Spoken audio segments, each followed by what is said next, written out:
there's so much more to it.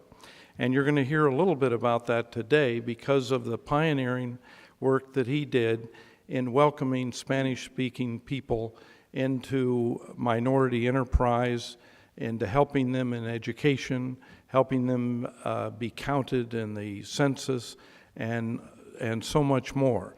And we've put together an incredible panel. And the history making aspect of this is that these were the people who were there.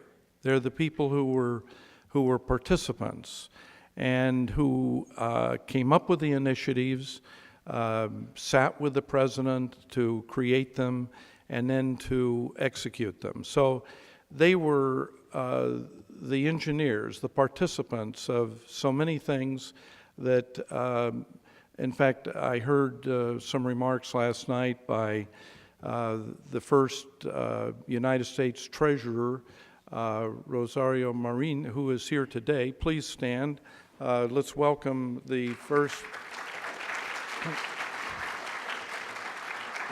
Madam Treasurer was the first Hispanic immigrant treasurer in the United States, and I thought she put it so well at a little dinner we had with our panelists last night when she thanked them for opening the doors, for creating the path through which people like her were able to achieve things that historically they would not have been able to do in America. But she attributed so much of that progress and opening to these people who worked so closely with Richard Nixon. We have a panel. That's why the chairs. And I'm going to introduce the moderator of the panel, who is Henry Ramirez.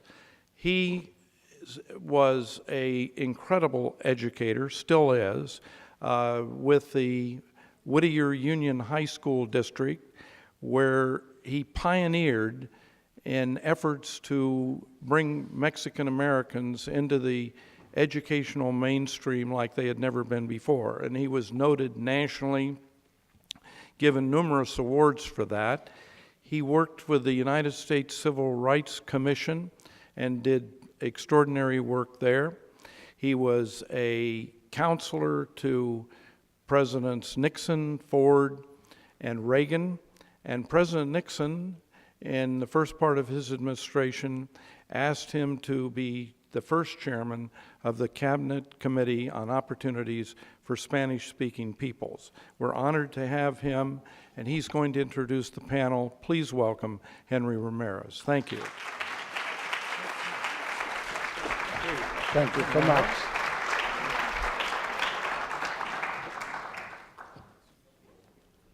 Good afternoon. Bienvenidos.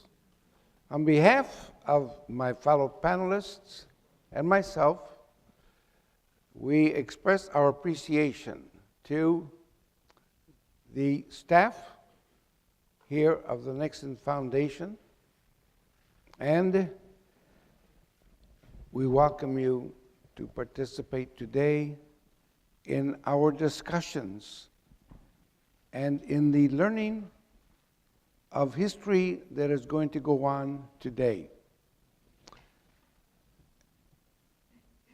And since we only have a couple of hours in which to retrace an incredible history that the world still doesn't know, we shall begin by asking Stu Spencer to come out and take his place. Stu is the person who, in the 1950s, started the first activities of that history, to be followed by David Gonzales, who was my former student at Rancho High School and who joined Stu Spencer, to be followed by a gentleman that arrived in Washington, D.C.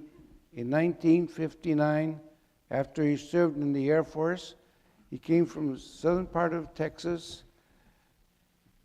Gigi Garcia, who will talk about the environment in Washington before the other persons arrived. in the late 1960s, to be followed by Martin Castillo, the first chairman of the Cabinet Committee on Opportunities for the Spanish-speaking people, a very prominent attorney here in Southern California, to be then followed by Teresa Speaks, who helped President Nixon and helped all of us implement the programs so that Hispanic people could participate in the business opportunities of our country. And then, of course, Teresa will be followed by Manuel Olivares, who will then tell you about some of the things for which he was responsible, that added to that history. And then the man who communicated to the world the first things that happened, and the first things that happened, and the first things that happened. Carlos Conde, a well-known writer from Houston, Texas, and myself, Henry Ramirez, who will try to keep order today in this room. Mm-hmm.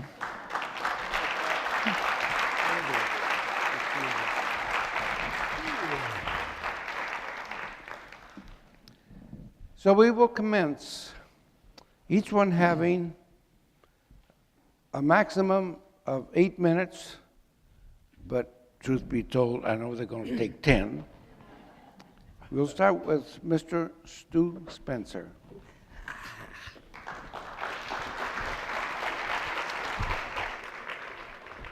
Thank you, Henry. I never make these tall enough. Thank you, Henry. It's not only nice to be here today with a lot of people that I worked with historically in the political process, mostly California, some in Texas, but I just want to take a minute and really thank Loy Gaunt for being here today. Loy.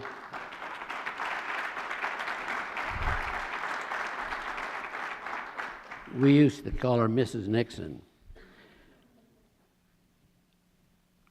I notice there's a lot of young people here today, and that's a blessing, because when I look at the members of this panel and myself and the things that we've been through, we can tell you about any damn thing we want to, and you're not going to know whether it's true or not.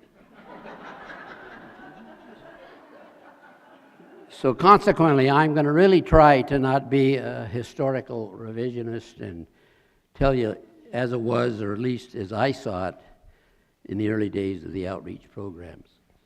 I'm going to start by taking you back to the year 1950, because that was sort of the first time, if you were a political anthropologist, you'd look at the landscape and you would see that there was really no outreach being done by either political party in the state of California at that time.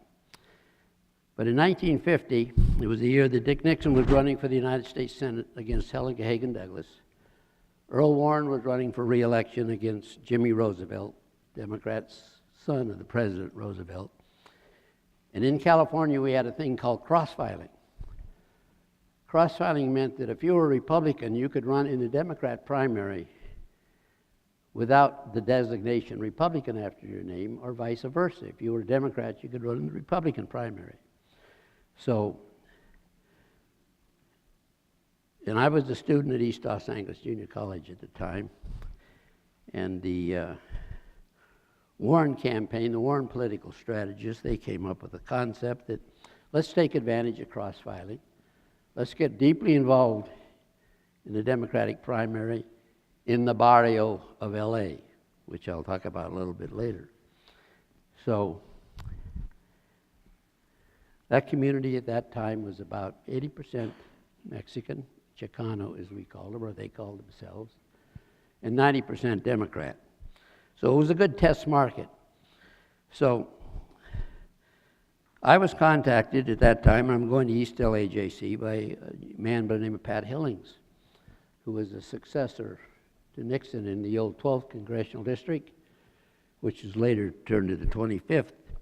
And I was a young man involved in a lot of volunteer activities, the Young Republicans, and driving Hillings around and taking care of his laundry and all the things that you do as you start out in the process, in the political process. And Pat called me up and told me about what the Warren people wanted to do. And they had spoken with the Nixon people, so to speak, campaign organization. And he asked me if I would be willing to go in and take over this project, which would last about 6 weeks, and see if we could put a campaign together in East LA. Now, my first reaction was, why me? I mean, I'm not qualified to do this. But this is an important point about the Nixon organization. The answer I got was that I was a trusted peon in the organization. Otherwise, trust was always important in that organization, and it should be in all political organizations. So I went and met with Warren campaign people, and I basically accepted the job. And they had a caveat that was interesting.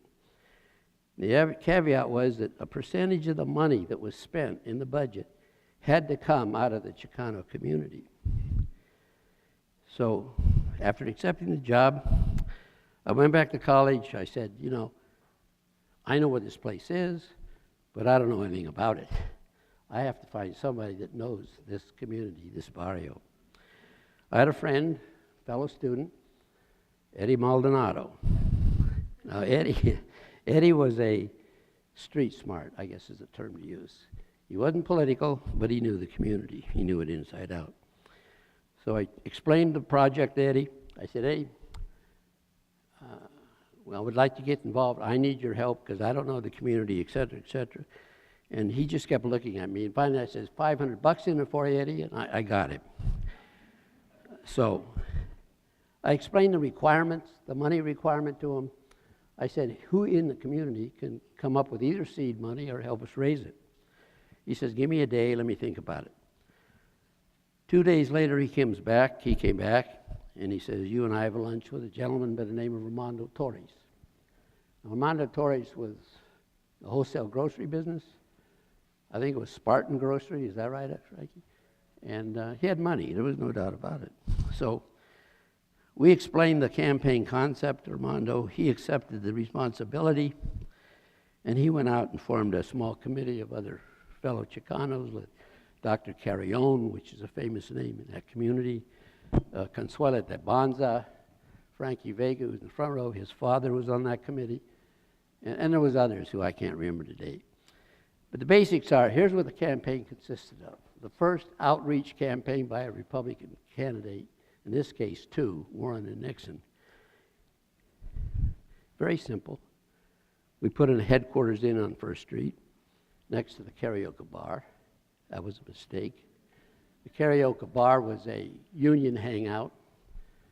After work, they all came, drank beer at the karaoke bar, came out the front door of the bar.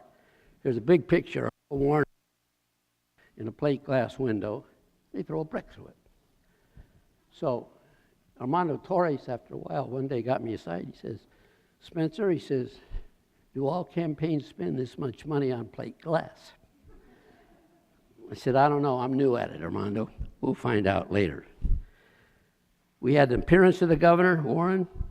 He came to the headquarters opening, and he came to a reception at somebody's home, someplace in the district. I don't remember where. We sniped the district at night with signs of both Warren and Nixon's. And we had a sound truck that spent about 2 hours a day traveling the area, promoting the two candidates in Spanish. Now, this is a bare necessities campaign by today's standards. There was no mail, there was no radio, there was no television. It was just those small actions, so to speak.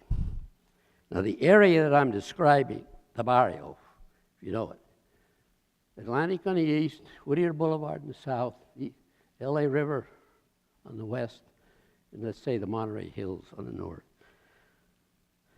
The area was about 80% Hispanic then, and 90% Democratic. And in the end, Warren received 25% of the vote. And I don't frankly remember what percentage Nixon got, but it was probably a little less because he was down ticket to a degree. But the project was deemed very, very successful by both campaigns, Warren and Nixon. And of course, it was Nixon's first statewide win, and it was sort of his launching pad to the next goal that he had in his life. Now, there was no follow-up in the party apparatus in the years 51, 52, 53 to what we tried to do in 1950. But in 1952, Nixon was selected as the running mate for Eisenhower, and they went on and won the election. And it's at this time and point in history, sort of the beginning of what I call the domination of the Republican Party in California by Richard Nixon. And that lasted for 10, almost 15 years.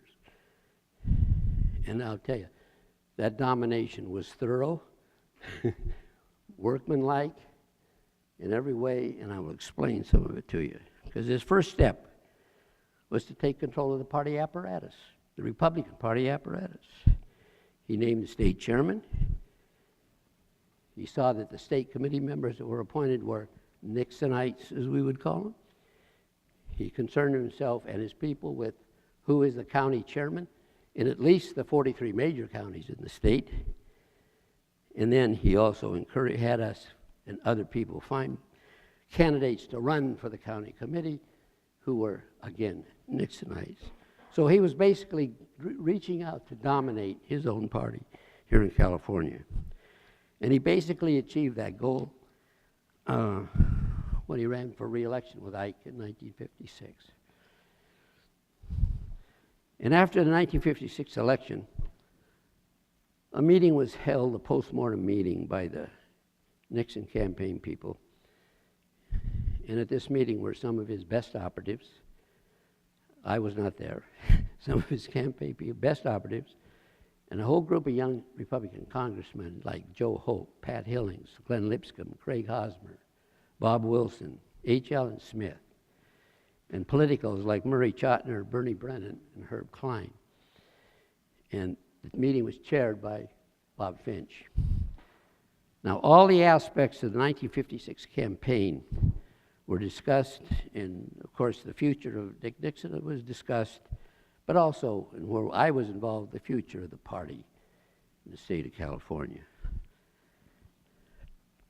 So down in that meeting, under, let's say, the category of the future of the party in California, Pat Hillings brought up the idea and reminded them that in 1950, we had an East LA experiment, as they called it. And he raised the idea that there was a potential here in that community that we should pursue, the party and the Republicans and Nixon, where we should pursue strategies and tactics to encourage Chicanos to at least take a look at the candidates.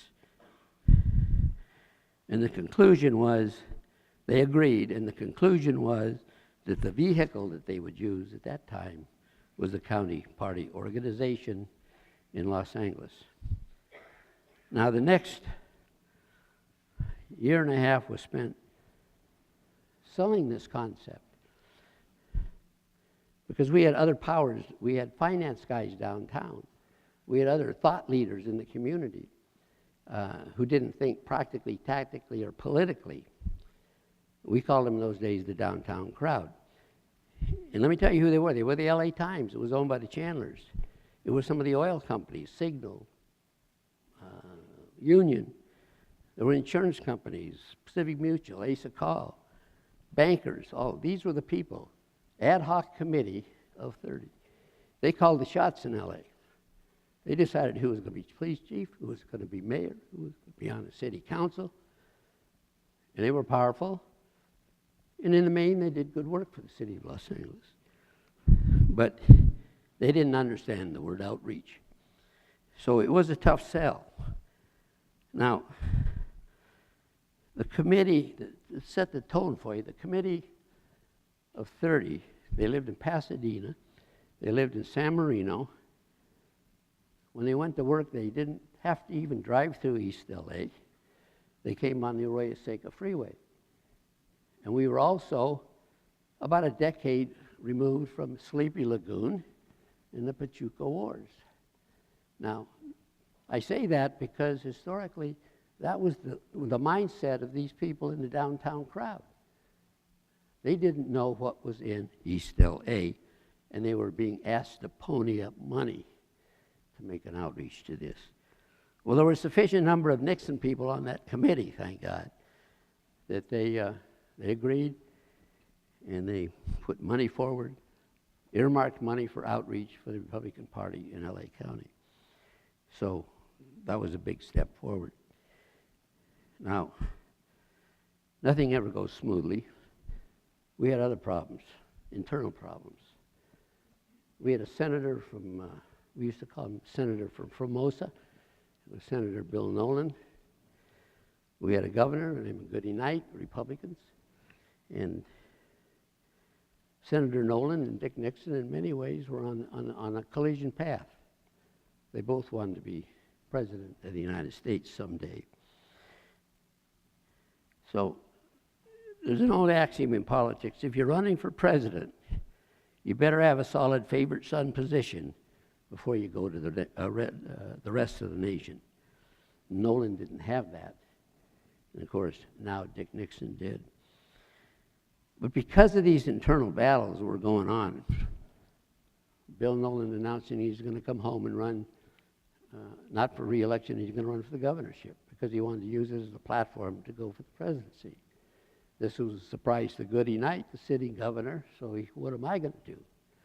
So he had to hear, a lot of conversations went back and forth above my pay grade at the time. But the end result was Bill Nolan ran for governor, Goody ran for the Senate seat, Nixon sat in the sidelines and watched them destroy each other.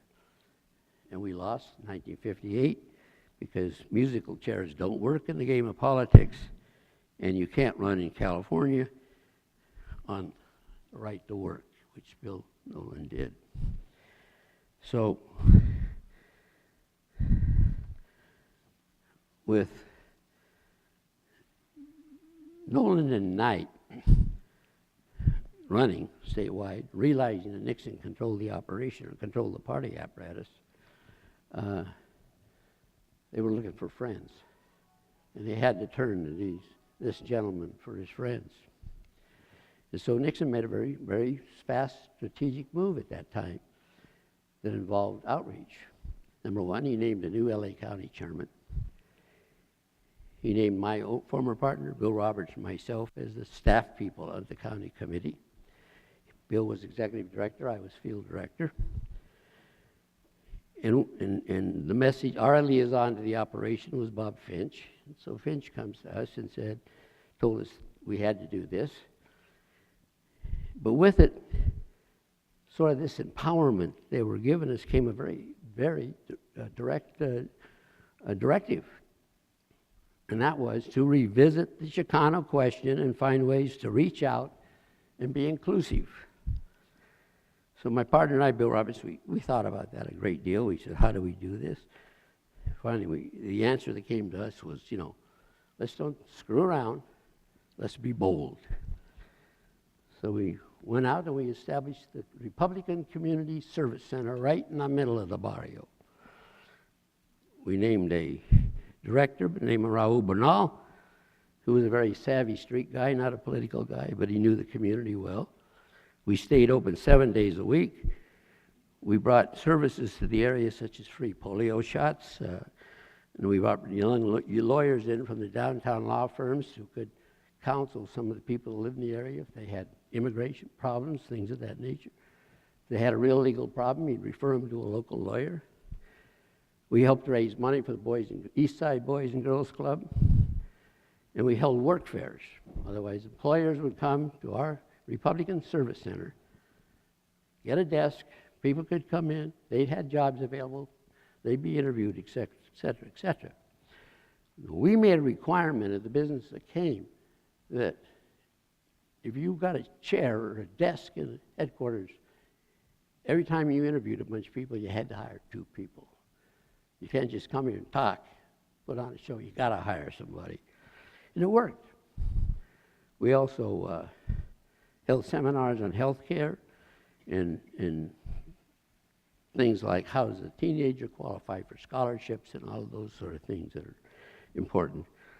And also, while this is going on, Bill and my partner and I were on the outlook for candidates. We were trying to recruit Chicano candidates to run for public office. Tried to recruit Henry here. He was too smart. He didn't run.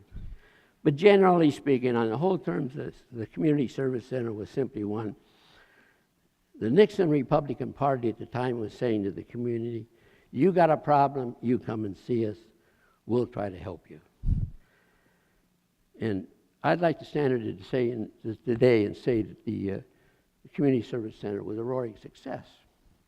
Well, it really wasn't, but it was a tremendous step forward. And the real test came is when the election was over in the fall, in November, as to whether that service center was still there. Because that whole community was sitting back and laughing and smiling and said, the day the election's over, we're never going to see him again. We stayed. We were there. And we got brownie points for it. We got a lot of good comments out of that, so we stayed. So things are looking good in terms of outreach into this part of the city. And a catastrophe hit us. At the Biltmore Hotel in LA in 1960s, the Democrats nominated a young, attractive, charismatic Catholic. The east side of LA fell in love with John Kennedy. You could not go into a barbershop, a small bar, a mom and pop store. There wasn't a picture of John F. Kennedy on the wall. That's pretty tough to overcome. So as we all know, Nixon lost the election, thanks to Cook County, Illinois.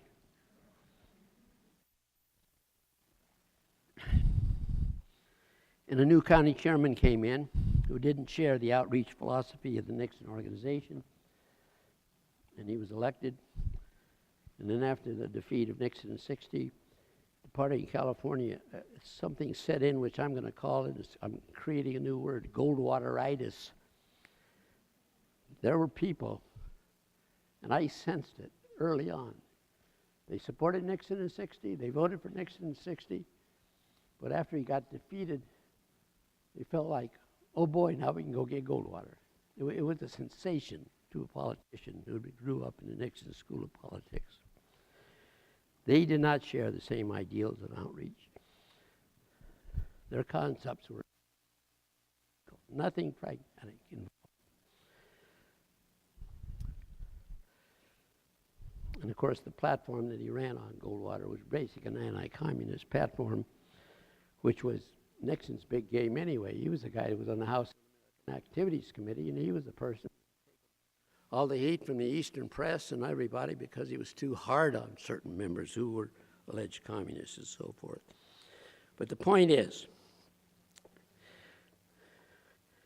outreach was not at the top of the agenda.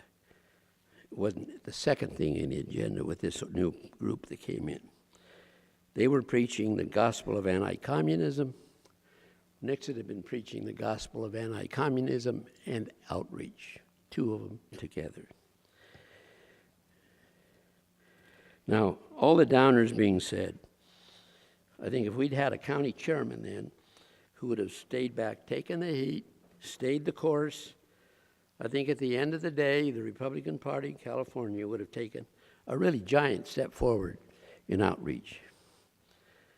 Because this new chairman basically closed the East LA Republican Service Center, and the party continued a lot of activities after that, but nothing that was conducted in the manner of a shared partnership with this community.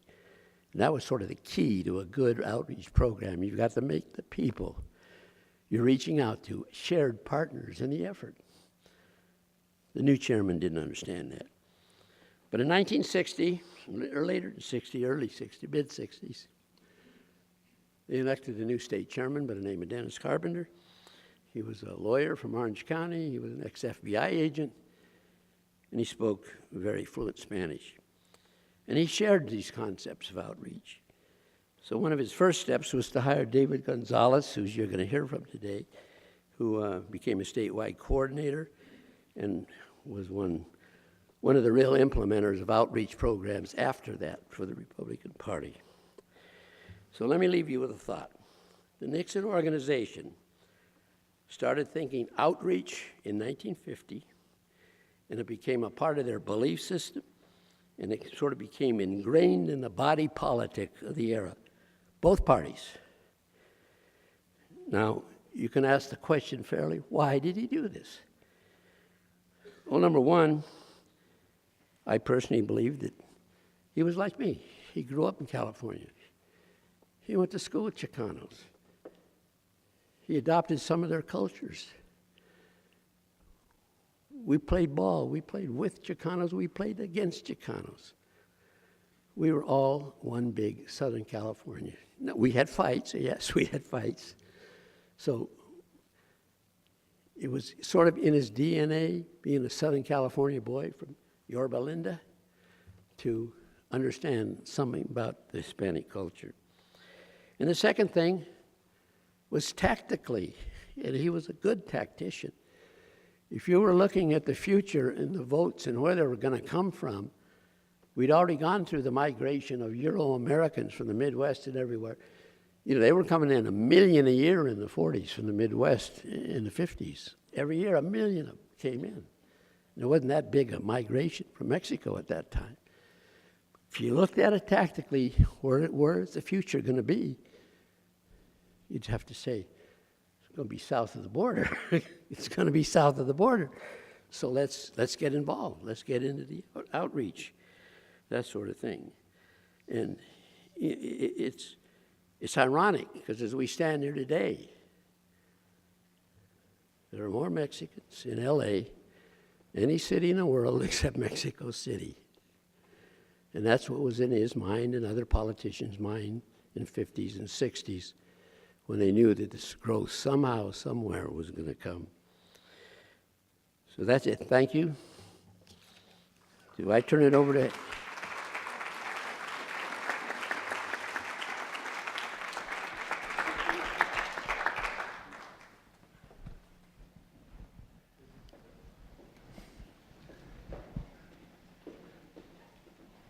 Thank you, Stu, for that introduction into the history of a man that changed the world in so many ways. And following up the work that Stu did, here's the man that ran the campaign to elect Ronald Reagan president, ran the campaign to elect Ronald Reagan governor, campaign to elect Richard Nixon president. And he was there at the very beginning when our young men had come back from Second World War, had gone to school, gone to college, and were now ready to take their places in American society. And so we have a young man whose father was one of those veterans and who stepped in there to follow up on the work that Stu has started. David, please tell us about that part. Well, I thought about what I was going to say here today, and one of the questions that I get asked a lot is, how did you get involved politically? And there was a young man that I had met by the name of Frank Vega who brought me into a campaign that I knew nothing about. It was in East LA. We were working for a candidate at the time by the name of Villarosco that was running for Congress. Didn't know what the heck I was doing, tell you the truth. But we managed to pull 35% out of a predominantly Democratic community for a Republican candidate. That caught the attention of a gentleman by the name of Dennis Carpenter, who at the time was the vice chairman of the Republican Party, who the following year became the chairman, and who hired me on to do outreach for the Hispanic community. Some of that outreach were cocktail parties. We went to Democratic organizations that we knew weren't going to necessarily vote for our candidates, but we wanted to we took the battle to them. We went to organizations like MAPA, Mexican American Political Association, and other organizations. We went to city council where a group of us, like Frank and some other gentlemen, knew city councilmen, and we befriended them and went out and told our story. There was no better time that I can remember, and I've been involved politically for a long time, where two gentlemen, Dennis Carpenter and Stu Spencer, were truly committed to the outreach of capturing the Hispanic vote. And without their support, it would have been a tough uphill battle to do, because there was opposition within the Republican Party. They didn't understand the Hispanics. They didn't understand that we, as a family unit, were very conservative people. We believed strongly in our religion and our culture and our family and our country. And my dad served in the Second World War. I was second generation, and they didn't know us. And it was the things that were accomplished couldn't have happened, like I said, without the help of Stu Spencer backing it, and Frank Vega put a lot of effort into it, put together a lot of, we called a Young Turks Club, a lot of young guys out there doing the outreach for us, and Denny Carpenter definitely was very instrumental as the chairman of the Republican Party, knew the culture, knew the language, knew the people. And it was quite an experience to have, at that point in time in history, to be doing an outreach with these two gentlemen. Thank you very much, David. At this time in history, of course, in South Texas, there was a man that had been working the fields in Michigan, Illinois, Indiana, California, Texas, with cotton, tomatoes, grapes. And he joined the Air Force when he came of age, came out of the Air Force, went back to his little town in South Texas, and realized that the world about him had grown up, and he belonged to a new world. So he packed his bag and said his farewell to his parents, to his friends, and went in 1959 to Washington, D.C., to go to Georgetown University. And because he knew Washington in 1959, 1960, before any of us ever even thought Washington would be a place of employment for us, he was there with senators and congressmen, working up in Congress, working at local newspapers. And he will tell us about the environment that he found in Washington, D.C., into which the rest of us came. So, Gigi, now is your turn. Can I ask a question before I start? Yes. In the movie Butch Cassidy and the Sundance Kid asked, "Can I move? I can hit a target by moving better. I need the podium."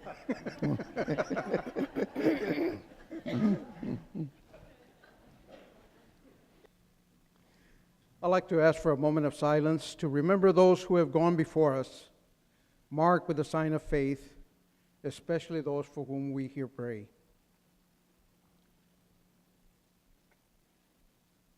John Barreño, Interim Chairman of the Cabinet Committee. Jose Tisol, Full Bird Colonel, U.S. Army, retired from Puerto Rico. Carlos Ruiz, Associate Director. And Mercy Hernandez, Associate Director. Thank you. One of the many forms of Mexico is the Canción Popular, better known as the Canción Ranchera. It has been developed and cultivated for over 100 years. Like the corrido, the generic form is lyrics with a narrative set to music, preferably música mariachi. The themes are love or romance, history, values like patriotism, machismo and valentía, boastful bravado, among others. In the middle of one such song, a national screen idol and popular male vocalist interjects the lines, "No pido que me den, no más que me pongan donde hay." Translated in its broadest sense, it means, I do not ask for charity, I only seek opportunities. Migrant farm workers from the Rio Grande Valley in South Texas in the early 40s and 50s were too proud, and it was a well-ordered pride, to accept government handouts. We traveled to the four winds in excess of 1,000 miles each way in search of work, rather than to stretch our hands, palms up, for government handouts, unemployment, food stamps, and welfare. We went north to the Midwest, Wisconsin, Michigan, Indiana, Ohio, and Illinois, west to California, Oregon to the Yakima Valley in the state of Washington, east to Florida, and even the deep south, Mississippi and Louisiana, and back to the South Texas, Rio Grande Valley. The words of the ranchera resonated in a preteen doing a man's job in the cotton fields or in el bloqueo, the blocking of sugar beets, with the infamous short hoe, of course. I heard the echo in President Richard Nixon's statement on December the 31st, 1969, establishing the Cabinet Committee on Opportunities for the Spanish-Speaking. He announced that the 1970 census of populations would, for the first time, count the Mexican, the Puerto Rican, and the Cuban heritage peoples of the United States. You see, before then, we didn't count. It was all in black and white. Chairman Martín Castillo and Dr. Henry Ramirez both are personally responsible for that major achievement. After 400 years, we were finally recognized. Cristóbal Colón, for whom we celebrate this day, a native of Italy, was a Spanish speaker. He discovered America in the name of the King and Queen of Spain, Fernando and Isabella. Chairman Castillo and Dr. Ramirez were the first and the last chairman of the Cabinet Committee, the Alpha and the Omega, as it were. I am humbled by their presence here today. At this point, it is necessary to cite an entire passage from the President's statement, and I quote, "Many members of this significant minority group have been too long denied genuine and equal opportunity," said President Nixon. In signing the bill, he cited specifically employment, job training, and a real share in American business enterprise as a concern for his administration for creating equal opportunity for all Spanish-speaking Americans. I will get back to capitalism later. The purpose of the committee, must be read with a dutiful respect for text in which every word counts. He said, to foster a new awareness with the government for the specific needs and concerns of this significant group, and to ensure that existing and future government programs in fact reach the Spanish-speaking people. The first was a challenge. It was difficult to overcome the inertia, the mindset that was there in the federal bureaucracy. They had a fixation with African Americans and recognizing their constitutional rights. He foresaw then what was needed for the committee to succeed: the dedication of its members, the support of government, the receptivity of private enterprise, and the proven drive and talent of the Spanish-speaking people. In rereading that statement, I was struck with what he had done. He gave us a shell, a catalyst for change, the Cabinet Committee. It would be up to us to listen for the voices from our community and to transform them to national policy for the White House and the Congress of the United States. He could have simply ordered his very able personal staff to do it, or his own cabinet officers. San se acabó. Perhaps because he knew comebacks and triumphs, the same as we. Then too, respecting our integrity and our traditions, he charted the best and most permanent way for change for us, through evolution. He wanted us involved in directing our own destiny. That was his particular genius. Anyone can do a contrast study of the status quo for Hispanics before President Nixon took office and after. The conclusion is inevitable. There has been a radical transformation of our community for the better. This, in part, has been the result of the Cabinet Committee. Hispanics today are in the news, and we are represented in every major field of endeavor, success models even. I want to say President Nixon created more executive-level positions in the federal government and in the Foreign Service than any other president, more Hispanic millionaires. But that is a task for the historian, the statistician, the PhD, poli-science majors, authors, or curators. The country knows who we are by our sheer numbers. We are projected to be even more numerous in the year 2050. Indeed, 30% of the total population, according to the Pew Research Center. We are the #1 minority, but it sure doesn't feel like it. Our most significant task today is to introduce new questions. What about capitalism?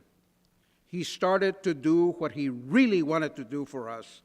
That is, introduce us to capital formation, the world of stocks and bonds, and in a share of the prosperity of the marketplace.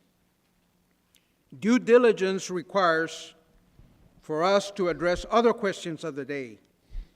There's not enough time at this discussion to give a spin on, for example, immigration from the Spanish-speaking world, education, which is of paramount importance to us, healthcare, and care for our veterans.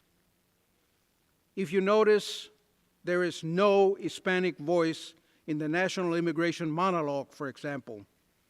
We are like sheep without a shepherd. We have no national spokesman. Our solutions need to be in the form of legislation, appropriation bills approved by both chambers of Congress and signed by the President. In the words of President Richard Nixon himself, we need a lobby. We Hispanic and Mexican Americans in particular owe a debt of gratitude to President Nixon. This man had a great mind and was a great leader. We need to tell that story. It will be easier task because Dr. Ramirez is preparing his memoirs, so we can use that to begin with. We must follow up in this discussion with a solid action. We need to meet again to firm up these and other recommendations and resolutions which flow from this forum. We could have begun to settle that debt of gratitude to the President by working with the Richard Nixon Foundation and the Presidential Library and Museum. I personally would like to see a bronze statue of the President with the two chairmen confirmed by the U.S. Senate to memorialize this proclivity for us Hispanics, and maybe a documentary giving our side of the story so that posterity will not hear just Watergate, Watergate. In conclusion, I challenge the majority in our community, Hispanic Democrats, to show us what they have for their voter participation. High-level appointments are commendable. They are good for the individual and even better for the appointing authority. But what about the community? Surely they are not satisfied with a special assistant to the President with one secretary and one administrative assistant. Let us not kid ourselves. That is a dog and pony show. We need institutions like the Cabinet Committee with the President's personal blessings and the budget appropriations to reflect the desired cloud. Richard Nixon will undoubtedly be remembered for Watergate, as Kennedy will be for the Bay of Pigs, and LBJ for his folding up under the anti-war student demonstrations, and Bill Clinton for Monica Lewinsky. But we Hispanics will remember Richard Nixon for defining us and empowering us.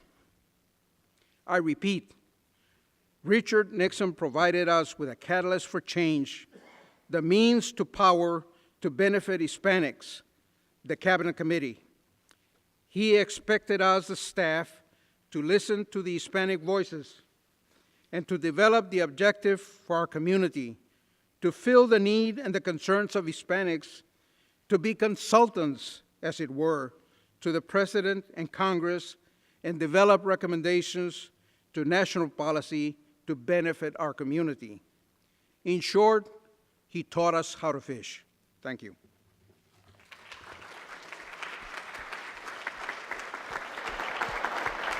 Did I hit the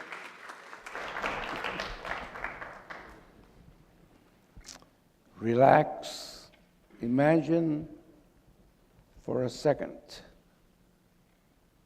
Yorba Linda, trees, rows of trees, more trees, rows of trees, lemons growing from the branches, oranges growing from the branches, of whom Gigi spoke.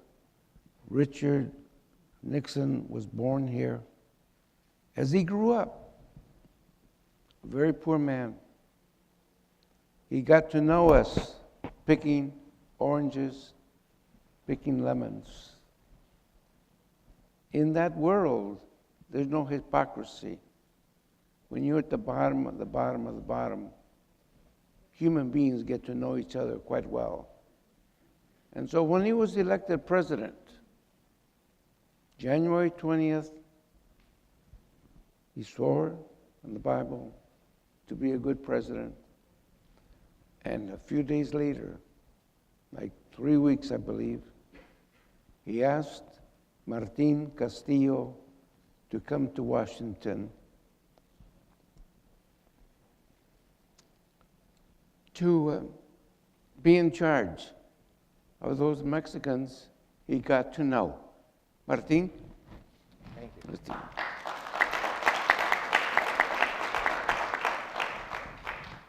Well, I was a lawyer. I am a lawyer in Los Angeles, but at the time I was also And I used to donate my services to all the Mexican-American War on Poverty foundations. And we had quite a battle going on here because the predominant effort was toward the black community. And it was a constant struggle where, you know, dogs fighting over a little bone. But they controlled the funding sources. Opal Jones and her group were downtown. And we had a Mexican guy in charge named REAGAN. And when we wanted to get our foundations funded, we had to arrange to meet him in the restroom or something so he could sign it because the black guys wouldn't let us in. That was the kind of competition. So they came to feel that we were racist, I guess, but we were just highly competitive. And, you know, if you're trying to knock me down, we try to knock you down, that kind of stuff. So we did it. And I was used to it. My dad was a career Army guy, and he was at Omaha Beach on D-Day. I was a fighter pilot, and we're combative in nature, I suppose. But we're also very conservative with family values, very religious, very patriotic. And I was a Democrat, but in my book, we'd make ideal Republicans according to the values that Republicans continually espouse.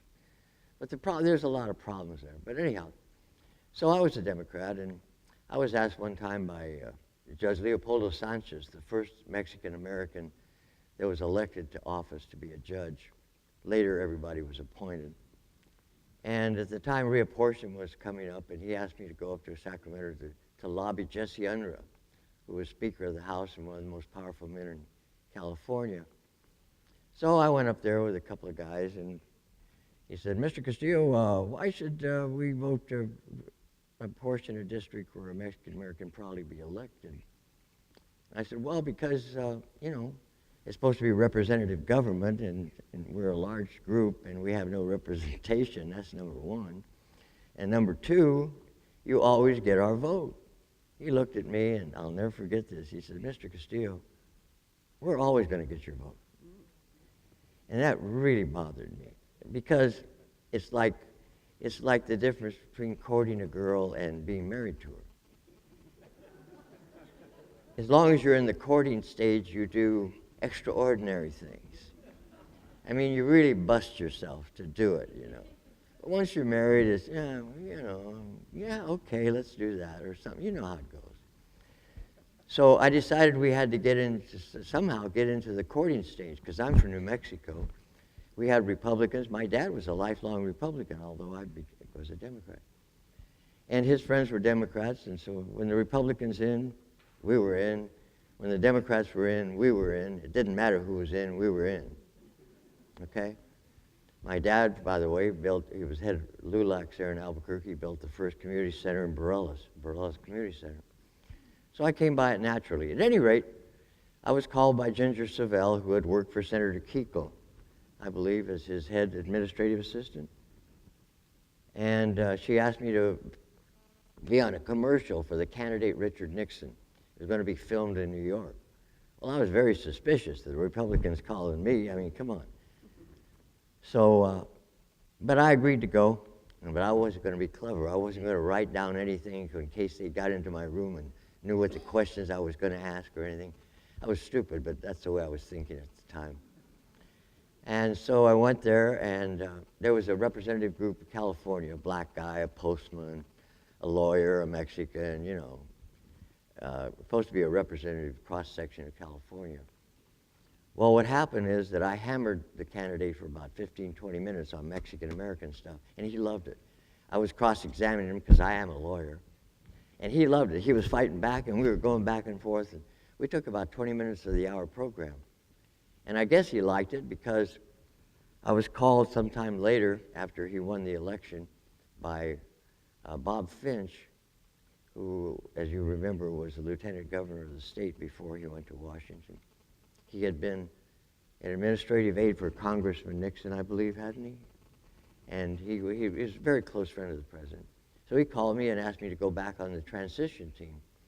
Well, I didn't know what that meant, but it sounded like a big honor, so I went. I had a big Zapata mustache. I remember I shaved it off because I wanted to come at the lowest level of acceptance. You know how that works. And so and so I got there and I stood out. He was Secretary of Health, Education, and Welfare. And so I had to wait for him. He didn't know I was coming that particular morning. I sat out there for most of the morning. I waited for him. He was in conference, and all the newspaper guys came out, and the photographers, and there was Mr. Finch. And I said, "Hi, Mr. Finch." He said, "Hello, Martin, get to work." That's all he said, and he took off. I thought he was going to embrace me and tell me how great I was for coming or something. He just said, "Get to work." I didn't know what to do. So he said, "Talk to my secretary if you need anything." So we got an office, and we got some machines, we got a secretary. And what we started doing was amassing a job bank, because I was tired of hearing, "Well, Mr. Castillo, we would hire a Mexican, but there really aren't any qualified people," you know, that kind of stuff. So we sent out the word, and we got a heck of a job bank for all kinds of professions, all kinds of PhDs. We found people under the rocks that I didn't even know existed, because I was just from California. And that's what we did. Well, after that, I went back to my law practice, and I was sitting around there one day, and my secretary says, "Secretary Finch is on the phone for you." Well, by that time, he was like my hero, for crying out loud. So I went to the phone. I felt like saluting. Instead, he said, "Martin, the president wants you to come back and work for him." And I said, "I don't want to go back there. I did my job, and I'm happy, and I got a lot of stuff to do here, blah, blah, blah, blah, blah." He said, "Well, come out, and I want you to talk to Daniel Patrick Moynihan." He was called the Gremlin of the White House. He was a Democrat also, and the president appointed him. Because the president, above all, in my view, was a pragmatist.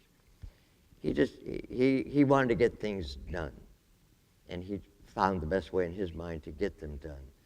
So Daniel Patrick Moynihan convinced me. He was wearing no shoes. His hair was all messed up. His tie was rumpled. His shirt was out. He said, "Martin, God darn it, you got to come to work, because the president thinks you're the greatest thing since enchiladas." So that sold me. Compared to an enchilada, you know, what are you going to say? So I came back, and he appointed me to be chairman of the Interagency Committee on Mexican-American Affairs. Now, the Interagency Committee on Mexican-American Affairs had been started by Lyndon Johnson in 1967. And I didn't find this out till I got there. It had a shelf life of about 6 to 8 months. So I was going to be out of a job in 6 to 8 months after I'd shut down my practice, you know. So I figured something had to be done. So I went to the White House, and I told him, "I want to get a bill through Congress." And the president just said, "Well, go do it." How do you get a bill through Congress? Well, we figured out a way, and I'm sure the White House helped us, and we lobbied the Democrats, Senator Montoya, I remember Congressman Lujan. Senator Javits, the big Republican guy from New York with a constituency of Puerto Ricans, helped us a great deal. Rubikoff helped us a great deal. All the guys from Texas, most of them helped us a great deal. Senator Tower certainly did. And there was a lot of Mexicans in Chicago, Kansas City. The Cubans helped us, because we're changed it to Cabinet Committee on Opportunity for the Spanish Speaking. And the reason that came about is, one, we had to get it through Congress, okay? And we couldn't get it through with Mexican in the word, just Mexican. Although we were 6 to 8 million, the Puerto Ricans were 1.5 million, the Cubans were 500,000, and the others were about 1 million or 1.5 million. We were the dominant group, but we didn't have a national presence. Bob Finch pointed that out to me one day when I was riding with him. And I said, "Mr. Finch, don't you think it's a little unfair?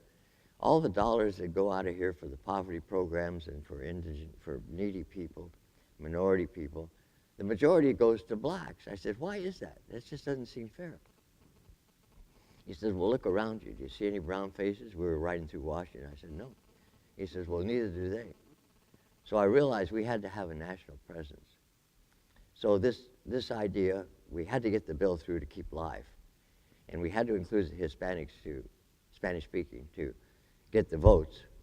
But it was also a great idea, because all of a sudden we had a national presence. All of a sudden we meant something to politicians.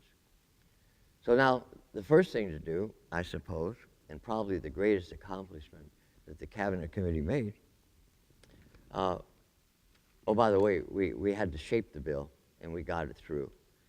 And we became the Cabinet Committee on Opportunity for the Spanish Speaking, and I was the first chairman. But the next thing we had to do was we had to get some money.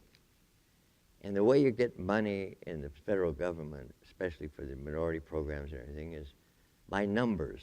They go by numbers. Politicians do everything by the numbers, haven't you noticed? So to get numbers, we had to get into the census as a group. Well, that was pretty tricky business because, after all, Mexicans are Caucasians. A lot of people forget that, but we all know that. And in fact, it really bugs me when Mexican says, well, those white people. I say, God damn it, you're white. Anyhow, that's another story for another day, isn't it?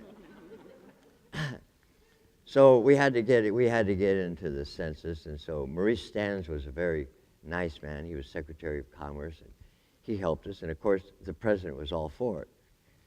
And so we met with the census people with the help of Secretary Stans. We convinced them, they believed it, they bought it. A lot of White House pressure, I must say, because it was good for everybody.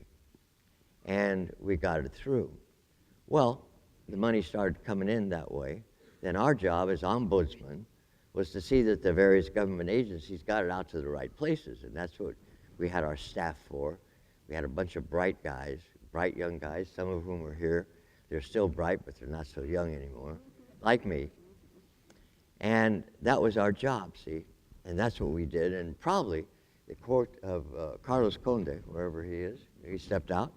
He says this effort of the Cabinet Committee probably produced the greatest in equal opportunity for the longest time of any of the things that the Cabinet Committee did. And I firmly believe that, because it's still there. It's still ginning on. And a lot of people are mad at the word Hispanics. They call it a mythical term. Well, it was a political term, okay? But it worked. So the next thing that I want to talk about briefly, to rest to speak, is going to speak about NEDA, National Economic Development Association, and how it prospered under the guidance of Chairman Ramirez. But I want to tell you how it happened. And this is, again, the president didn't care how things happened. He knew what we were trying to do, and he just said, do it. And so what we did, my friend Ben Fernandez, who used to work for me, or work with me as a consultant, stole the idea from a Mexican-American CPA in Colorado to give technical assistance to Mexican-Americans to tap into the economic stream. So I stole the idea, Ben stole the idea, gave it to me. I went to Hilario Sandoval from Texas, who was head of the SBA and a very good friend of mine. And I told him we need to get it funded. He funded it. We got together a board of Puerto Ricans, Cubans, Mexicans. We did all the right things to give, again, national presence. We formed a board. They took off. We had 10 offices, I believe, to start with. And then Teresa and her group carried it on to bigger and better heights. Then we went on to other things, because we only had a staff of 30, I think, was something like that, was around 30. Yeah, and so we had a lot of work to do, you know. When we worked, I mean, we worked 10, 12 hours days. We worked on Saturday because we knew they were going to get us. Because the president had told me, Martin, get as much done as you can while you can. Because he knew, and I knew, that if we were just being programmatic and we were centered on one thing like that, that the politicians would get us. And they got us, but not before we got a lot done. So we ran and we ran and we ran. And I just want to read, I don't want to take much time, but I want to read you something that I think is good, because we have a diverse audience here, and we all have different talents. We all have different ways of looking at things, but we're all Mexican Americans, and we should be, in our own way, working for a goal. So let me read this. An understanding of the role that we all play must also be better developed if we are to reach our goals. Each of us has something to offer, just as each of us has its limitations. The relevance and assessment of each of us lies in our subscription and commitment to a common cause in accordance with our available resources and talent. Although we may track on a different plane, or march to a different drummer. In the end, let us leave a legacy to future generations, the significance of how we did it, as well as the value of what we did, but more important, that we did it together. Thank you.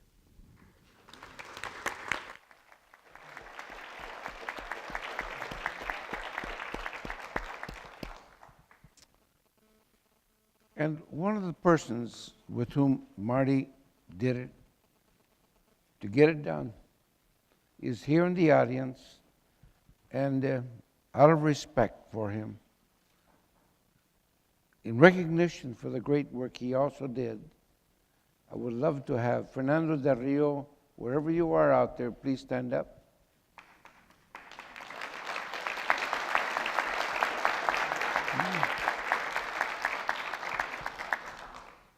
And so Teresa Speaks will now tell us how she was able to take this work that Marty Castillo had done to start this organization to help people become business people, to become part of our economic system in our country. Teresa, your turn. Thank you.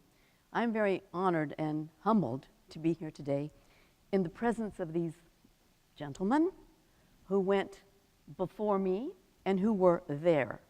I was not there at that time. But as you said, somebody had to implement it later on down line. So the implementation part is where I came into play. I also want to recognize the fact that we're here to recognize and be a testament to Nixon's legacy on behalf of entrepreneurship. This is what this is all about. And I was doing some research in preparation of my remarks, and I read the Bridges to Dignity speech that he made when he was running for office. When he was running for office, he said, you know, in this country, we have a Civil Rights Commission that concerns itself with the rights, the legal rights, the civil rights of minorities. But we do not have such an institution or such an organization that addresses the economic rights of minorities.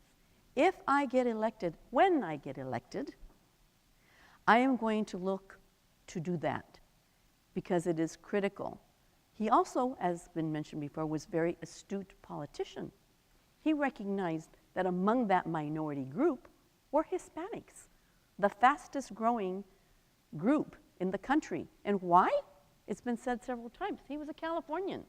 I mean, he was raised with them, he knew them. And he recognized that this was going to be a part of this minority component that needed to be assisted. And that is very important because he also made a statement after he was elected that said, you know, everybody has the equal opportunity. We kind of start with a level field of opportunity, but not necessarily a level field of knowledge, of understanding. So it was very important to follow through on this vision that he had, and he did that. In March of 1969, shortly after being elected, he, under executive order, established the Office of Minority Business Enterprise. That gave the authority and the funding that was going to be needed to put in place some programs that were going to assist minorities in their business development. His vision to me, and it's already been said, speaks a lot to the old adage, give a person a fish and you feed him for a day. Teach a man to fish and you feed him for a lifetime.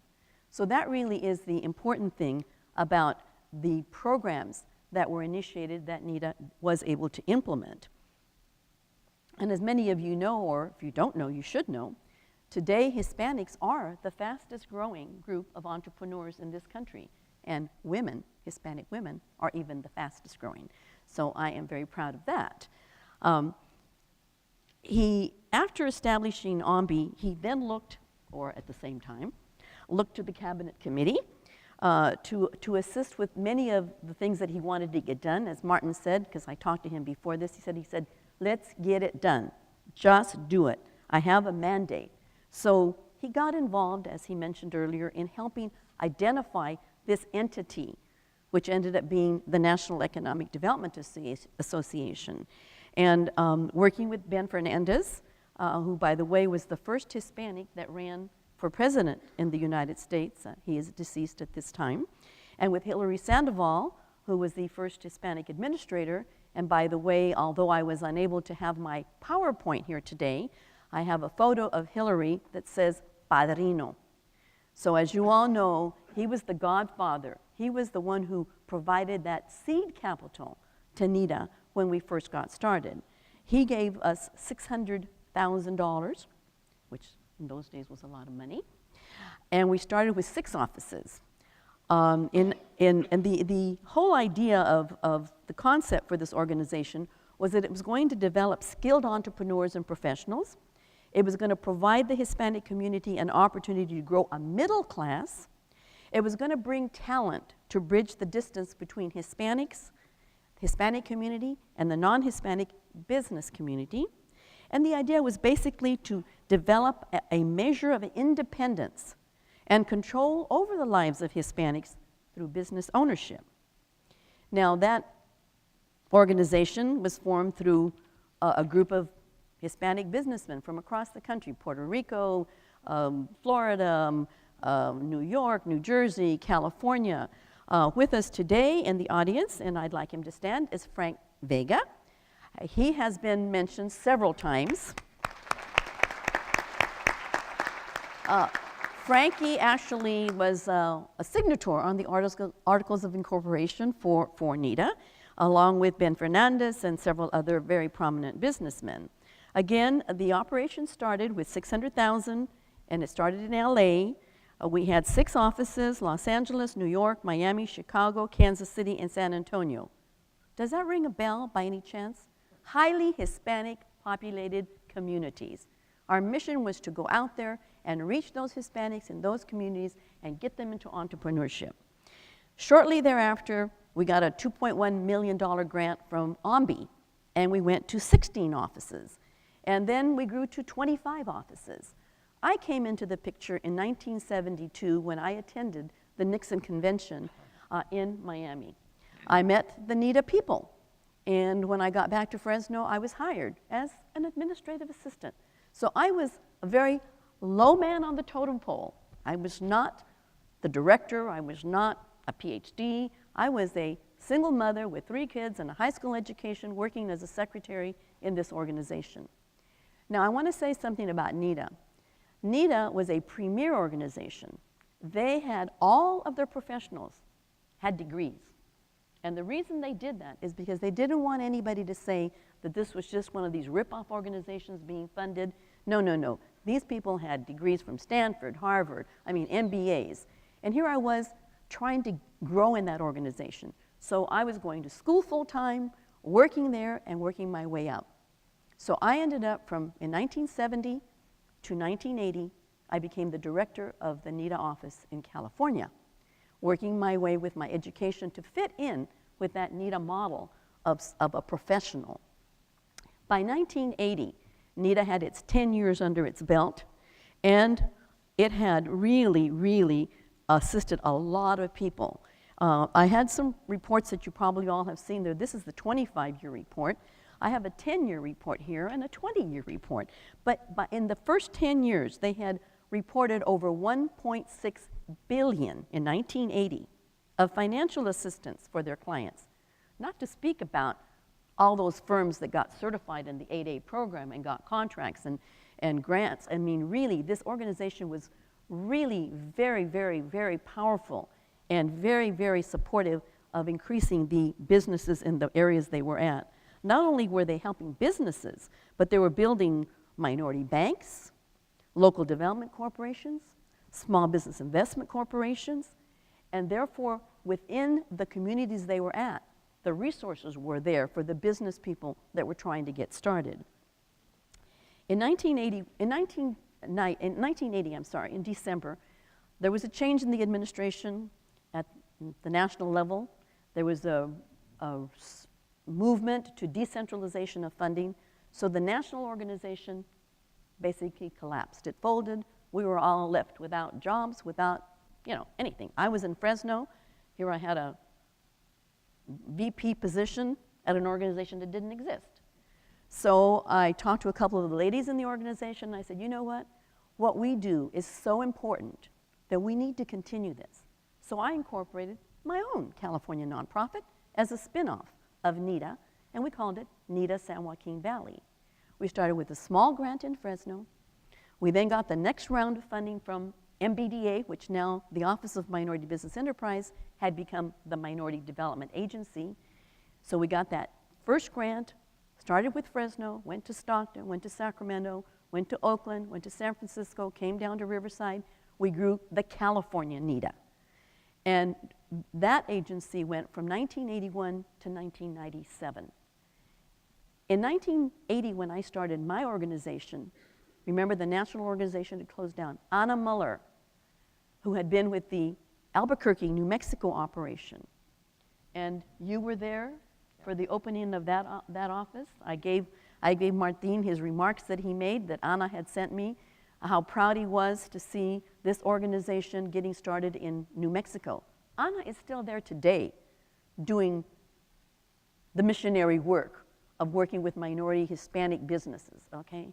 So the legacy goes on. The legacy goes on in that MBDA is out there funding these organizations, and NIDA is out there. In closing, what I want to do is just talk a little tiny bit about not only the successes of the businesses that we help with, and I'm going to focus on one in particular, which is very near and dear to my heart in the Valley, but on the board and staff members. Remember, NIDA was not only developing businesses, but it was developing its people so that we would go on to bigger and better things. We had Phil Sanchez. Many of you know Ambassador Phil Sanchez. He was one of the original board members of NIDA. I tried to get him to come up from Fresno today, but he couldn't make it. But he had 3 appointments from President Nixon. He was the director of the OEO office. He was an ambassador to Colombia and to Honduras. We had Michael Cardenas. Michael Cardenas is a former NIDA board member. He was appointed in a later administration as Small Business Administration Administrator. John Lopez, a former NIDA employee, became a McDonald's franchisee.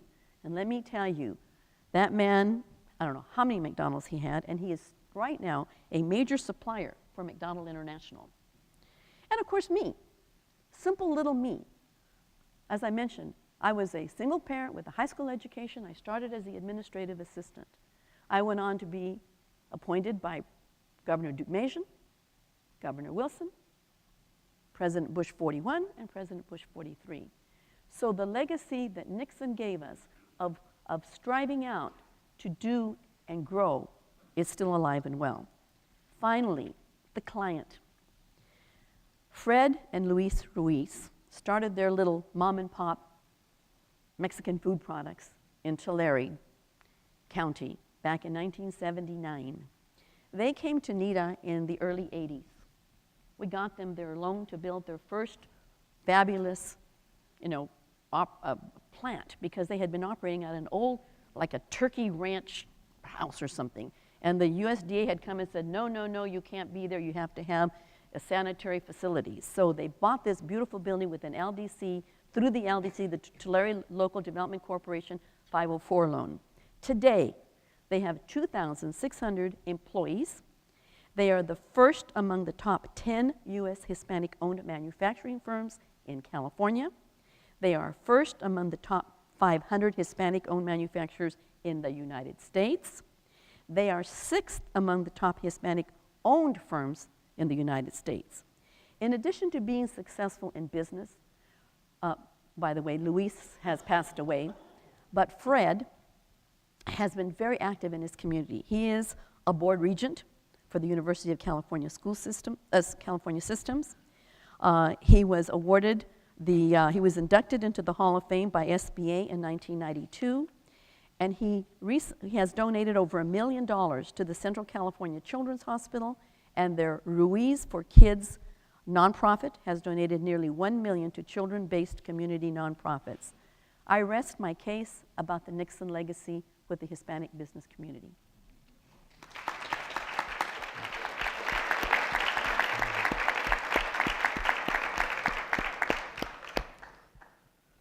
And the story continues, of which the world has yet to learn more. In the Oval Office, he and I had a long discussion about many things that had to be done. And just as Marty had worked with the president way back in 1969, when the Census Bureau told the president, sorry, we can't count the Mexican Americans because all the forms have been printed and there's nothing we can do. Well, at the urging of Marty, the president told them, destroy those, print brand new ones, and include the counting of the Mexican Americans and the Spanish-speaking people. With that knowledge of the numbers, a lot of things could be done and were done. And so when I came out of the Oval Office and went to our offices of the Cabinet Committee, I called Manny, wonderful man, who also spent most of his youth from kindergarten to high school. I think high school, I'm not sure, in about 27, 37 schools throughout the country. He was a full-time migrant. And after he came out of the Marine Corps, he decided at age 20-some to go to the 9th grade to get his high school diploma. But the counselor told him, no, you go straight to college. So I came and I told Manny, I want you to do 3 things. The president has already approved it. 1, we're going to take the federal government to where the people live. 2, we're going to count in all of the federal government, the Army, the Navy, all the agencies, how many Spanish-speaking persons there are there, and how much money goes out to the Spanish-speaking people. Pretty big job. But Manny Olivares will tell us the story of what he did. Manuel?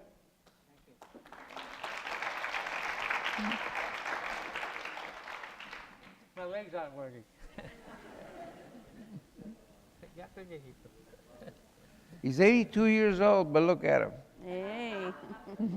82 years young. Remember that.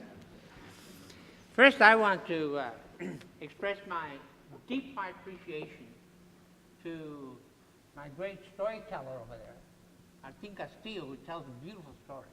He's a great storyteller. And to Dr. Ramirez for giving me the opportunity to serve in the Cabinet Committee for 5 years. I was recruited out of Sacramento. I was at a conference in Sacramento. Hank Quevedo called me over there, called me to the side, and we were having a statewide Chicano conference in Sacramento during that year. And Hank Quevedo called me over and said, you want to go to Washington? I said, what am I going to do in Washington? He said, well, the only thing I asked him was, will I continue to serve my community if I go to Washington, D.C.? That's the only ask. I didn't ask for grade level. I didn't ask for how much I was going to get paid. Nothing. I should have asked who's going to take all my furniture and stuff, but I didn't. So I had to pay for it when I went. Had I been, well, I was new. I didn't know the game. And he said, yes, we have been told that we can continue to serve the Hispanic community, so you don't have to worry about that. I said, well, count me in. That was probably April of '69. Then I waited and waited for the phone call from him to say, hop a plane and fly in. On a Sunday I think it was June 2nd of '69, I hopped the red-eye special out of San Francisco, because I'm from Monterey, California, now living out of Orlando. And I hopped the red-eye special out of San Francisco, arrived there at 6:30, went to the old executive office building. There was one guy sitting with a bunch of chairs, and I was the first one there. And you have no idea how scared you get when you're sitting there and you're now working for the government of the United States and you don't know what the heck to do. The United States of America, 300 million, 50 states, and you're sitting there and you don't know, what am I supposed to do? Well, it doesn't take very long before the system gives you, you hack onto the system and it rolls along and you're okay. But I still remember that 41 years ago. It's 41 years. I still remember that feeling in my pit of my stomach that, what am I doing here? But then it became a lot of fun. And as I just want to comment on one thing that on NITA, I happen to be accompany my leaders to SBA when they sat down with Hilario Sandoval and signed the first contract. So I was fly on the wall on all these things that happened. But one of the things that isn't mentioned is that Fernandez, also as being chairman of NITA, he was the first chairman of NITA, he also was a precursor of getting us started on savings and loans. He was hot on savings and loans. That's when I found out if you got a board together, got a couple $100,000, you can put a savings and loan together. And so he went around the country putting savings and loans together. My brother Pete Oliver, who's está con Dios ahorita, he was entrepreneur and he worked with Ben Fernandez in that particular. So I just want to share that isn't too common knowledge that we, with NITA, also had a strong drive on creating savings and loans by Hispanics for everybody. Anybody who wanted a house or a building, you can say savings and loans are for Hispanics, run by savings and loans. Hopefully the profits are for Hispanics, but the loans are for anybody who went. Now, the chairman says, Manny, I want you to talk about what you did at the Cabinet Committee. I was director for program operations. That's why I was a fly on the wall in most of these programs. And I'm going to talk about 1, 2, 3, 4, 5 things. Federal regions, agency task forces, 16-point program, team, and top-level support. If you're taking notes, those are my 5 topics, and I'll go through them pretty fast. There were 10 regions officed during that time that we were, this is 1970 to 70, I left in 73 to go to the Air Force. We had 10 regions, and I was instructed to put together a team to go to 6 regions, and they were San Francisco, Denver, Dallas, Chicago, New York, and Kansas City. And we put the team together, chaired by Dr. Ramirez, and we asked we had 2 questionnaires we gave them. One questionnaire had to do with personnel, that is, your representation and utilization of Hispanics in policymaking and grants-giving jobs. How many do you have? Where do you have them? How do you recruit them? And second is contracts and grants. Just 2 big things, contracts and grants. How much money you got, and are you giving it to Hispanic Americans? Let's make sure you give it to qualified Hispanic Americans. Got to be able to do the job. But those were the 2 things, and we flew all over the country. The team of 6, about 10 people in the team, under the chairmanship of Dr. Ramirez, and we hit these 6 regions. And it had never been done before, so I think we were kind of creating a path that has been followed by many others since then. A follow-on to that was the agency task forces, which that was in the regions. Now we did the same thing in Washington, D.C. And Mr. Garcia was one of the many team members who was given a region, an agency or 2 agencies to develop a strategic plan to deal with recruitment of Hispanics, or the recruitment and utilization of Hispanics in the federal agencies, and also contracts and grants. The same thing we were doing in the regions, we were trying to do in Washington, D.C., our team. Now, be honest with you, we were full of ambition, we were full of dreams, we were full of hope, we were full of ourselves, I guess, because as I've been doing this business since '69, I still do it. I'm retired, but I still do it. And I have come to understand that we were like Don Quixote with the windmills, because there is a myriad of regulations and attitudes in the system that make progress almost impossible. Make it almost impossible. But the beauty of us is that we were so ignorant that we didn't know that. So como Don Quixote andamos peleando con los windmills.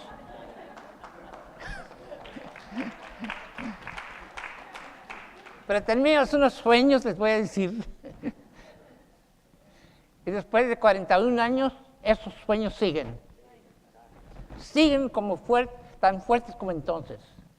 En que estamos más viejitos, ya no podemos brincar y correr, y se nos olvidan las cosas a veces, pero el corazón es tan fuerte como entonces. El cuerpecito está más viejito, pero el corazón sigue como siempre. Y por eso digo yo, as I look back now that I've been doing it so many years, I have no regrets of what we did, Gigi, when we took on the system like we did.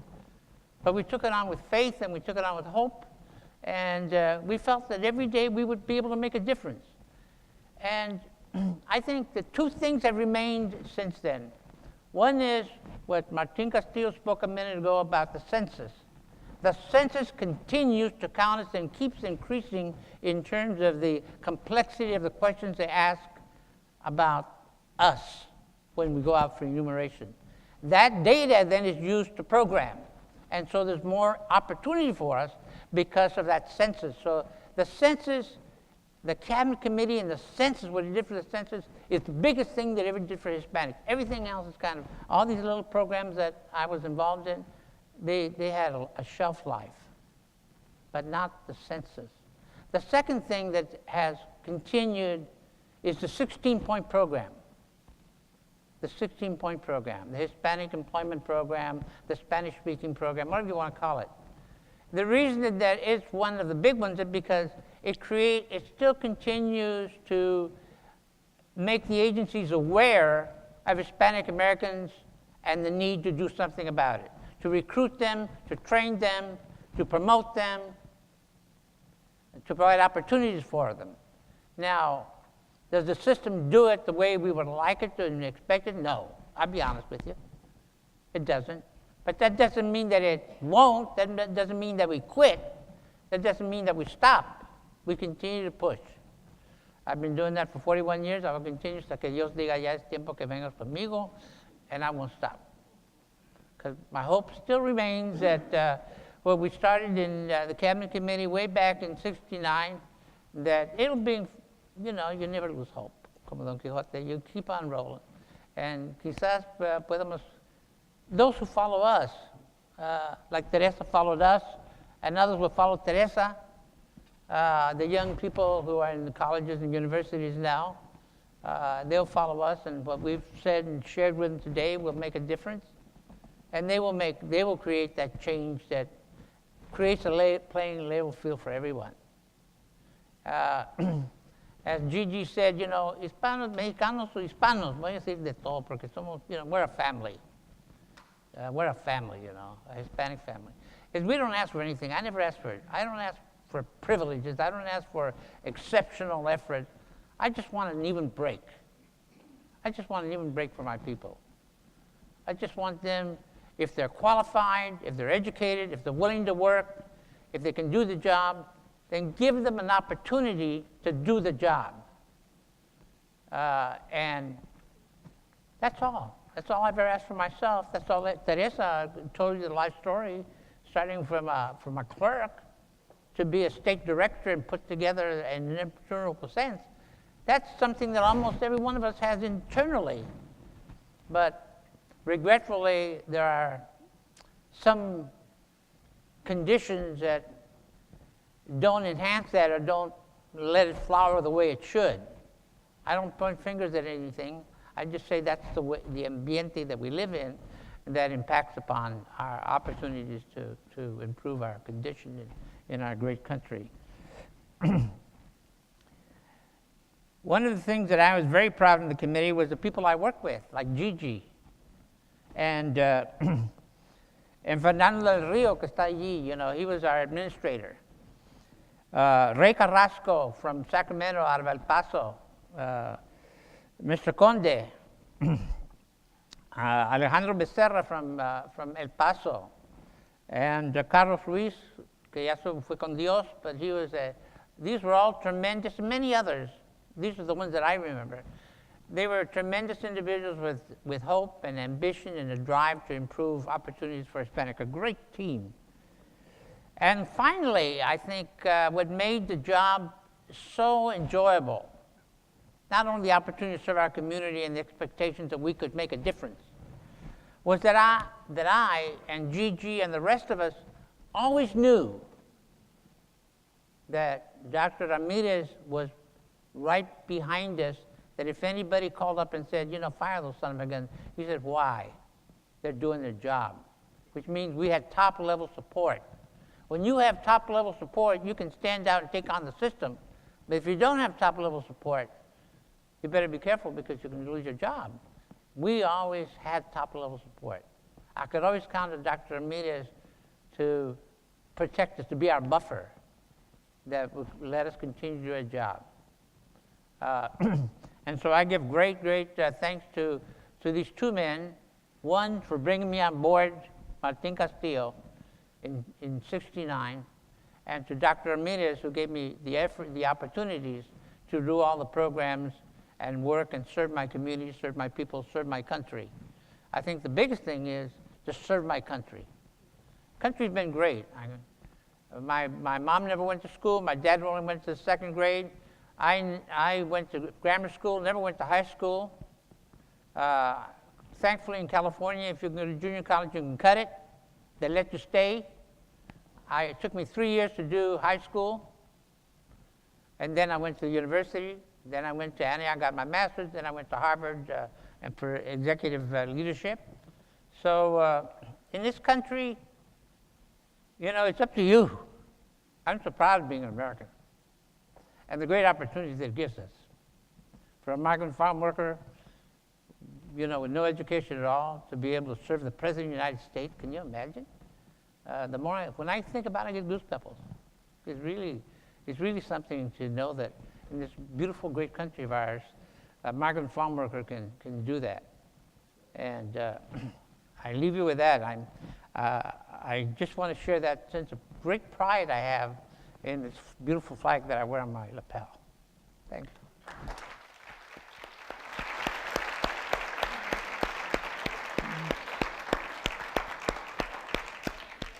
You see, Stu Spencer, what you started?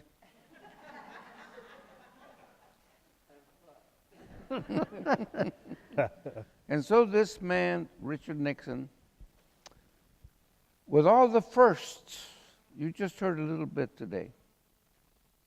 One day in the Oval Office, I said, you know, we don't have a single Mexican-American general.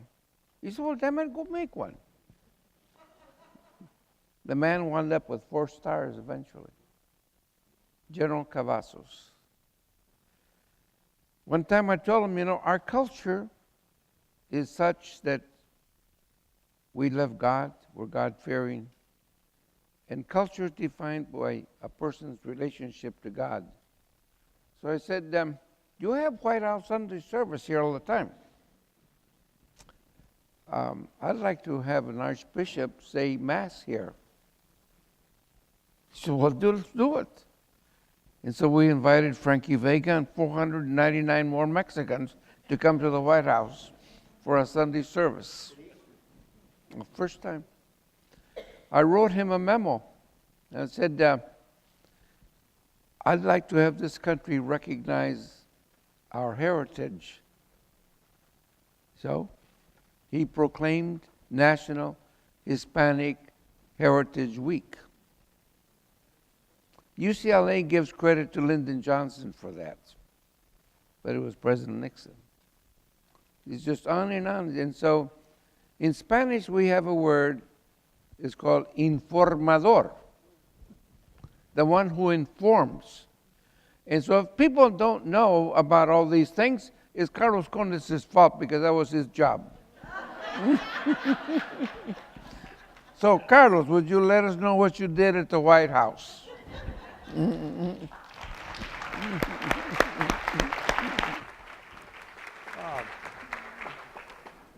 Thank you, Henry. I didn't hear anything you said. I'm the last one on the program, and I feel everything has been said. And, I feel like the guy who thought nobody was paying any attention to him, so when he died, he had on his tombstone, "I told you I was sick." And this is so I'm going to be short because everything has been said very eloquently by my colleagues. He's been recognized before, but I'd like to wake him up again and recognize him once more. Fernando de Leo, you're one of us, and you should be up here, Fernando, because you made some great contributions to the early Hispanic movement in the U.S. So I always think of you in that regard. I'll tell you how I got to Washington for the second time, because I was a Washington correspondent early in my career. And then I went to Latin America as a correspondent, again as a foreign correspondent. And then I came to Houston, Texas, to work for the Houston Chronicle. And I wrote a 5-piece article called The Hyphenated Americans. And it was nominated for a Pulitzer Prize, which I didn't win. I won other prizes, but I didn't win that one. But it got a lot of play and a lot of publicity. And George H.W. Bush was a congressman from Houston. And so I got to know him by covering some of his stories, and or when he came and doing some of the stories on him. And so one day, after President Nixon had won the presidency, he called me and he said, "Would you like to come to Washington to work for President Nixon on Hispanic affairs?" And he explained to me what I would be doing, or he thought I would be doing. Excuse me, I thought I would be doing. So I said, "It sounds interesting." He said, "Well, let me put the person on the line who is heading that committee." And he put Martin Castillo on the line, and Martin explained to me what I would be doing for the cabinet committee, what he wanted me to do, and I accepted and went, and it was one of the most interesting experiences that I had in my life, although I'm still a journalist, and this is for what has been for most of my life, my profession. I went to Washington to try to develop a program that the people in the U.S. could understand about the Hispanic Americans. And at that time, when I was going from Texas to Washington, although I had been in Washington as a correspondent, Spanish speaking sounded a little bit pretentious. And it sounded pretentious because I came from Texas, and I was a regional Latino. And I've always thought, that there were Mexican Americans. California was a long way from Texas, and the few that I knew, they always came back saying they were from Pasadena or places I've never heard of. So it didn't register to me. So why Spanish speaking? And so this was because they wanted to start including the Puerto Ricans, who at that time didn't register with the large Mexican American community. And at that time, as you recall, the Cubans were just coming in to the country after the Castro takeover. So they weren't, in a way, computing with us. It was hard to accept them. There was Mexican Americans probably constituted about 3/4 or more, maybe 80% of the population at that time. So it was a job, and the president wanted to include everyone. And so we undertook that with the leadership of Martin and then Henry. And I did some work, which I guess they thought was good enough, and then they asked me to go to the White House. And so I went to the White House as the first Spanish-speaking, or the first Mexican-American. And for a while, I guess a lot of people thought that I was one of the Filipino waiters because I looked something like them. So I went to the White House, and I was the first one there to undertake some of the programs. Working under Herb Klein, by the way, was the director of, not the director, but they call him counselor, communications counselor. And it was a daunting, not problem, but a challenge, because again, there were 3/4 of the people were Mexican Americans in the U.S. The Cubans didn't even get to be 1 million, and the Puerto Ricans were, in a way, isolated.